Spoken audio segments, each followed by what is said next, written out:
Hi friends, இப்போ second subdivision A cross B intersection C equal to A cross B intersection A cross C. இப்போ as usual left hand side எடுத்துக்கலாம். left hand side என்ன?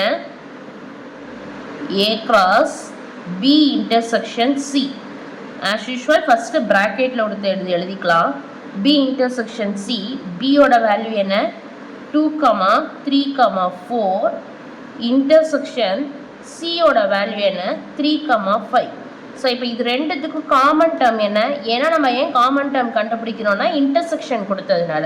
Common term என்ன? 3 மட்டும்தான். therefore B intersection C ஓட value 3. ஃபைனலாக A cross B intersection C. So A crossனா A ஓட value என்ன? 0,1 cross 3 போட்டுடலாமா? ஏன் நம்ம இங்கே வந்து கிராஸ் ப்ராடக்ட் கொடுத்ததுனால பேர் பண்ணி எழுதிக்கலாம். 0,3 1,3 தட்ஸ் ஆல். இதுதான் என்னன்னா லெஃப்ட் ஹேண்ட் சைடு. இப்போ இது என்ன? A cross B intersection A cross C. So already நம்ம A cross Bயும் A cross Cயும் போன ஃபஸ்ட்டு சப்டிவிஷன்லேயே நம்ம கண்டுபிடிச்சிட்டோம். ஸோ அதை மட்டும் நம்ம எழுதிக்கலாம். So A cross B equal to 0,2 0,3 0,4 1,2 1,3 1,4. நான் இது ஆல்ரெடி கண்டுபிடிச்சதுனால நான் அப்படியே எழுதுறேன். கொஸ்டினில் சப்போஸ் இது மட்டும் கொடுத்துருந்தாங்க, நீங்கள் தனியாக இண்டிவிஜுவலாக கண்டுபிடிச்சி தான் எழுதணும். Next A cross C equal to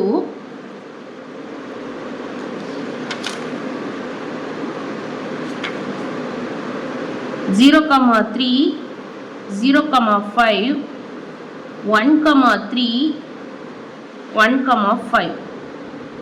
so இப்போ இது ரெண்டுத்துக்கும் நம்ம என்ன கண்டுபிடிக்க போகிறோம் அப்படின்னா இன்டர்செக்ட் கண்டுபிடிக்க போகிறோம். So A cross B intersect A cross C.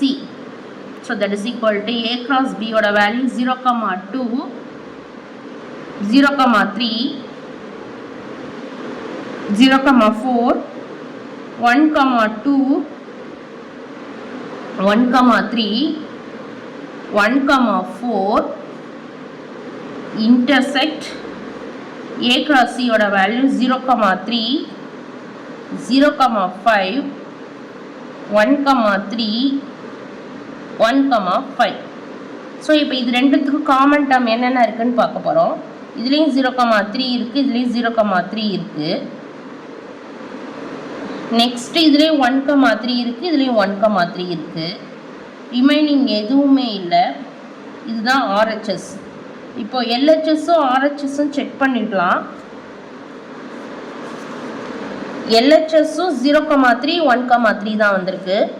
therefore LHS equal to RHS, hence proved. Thanks.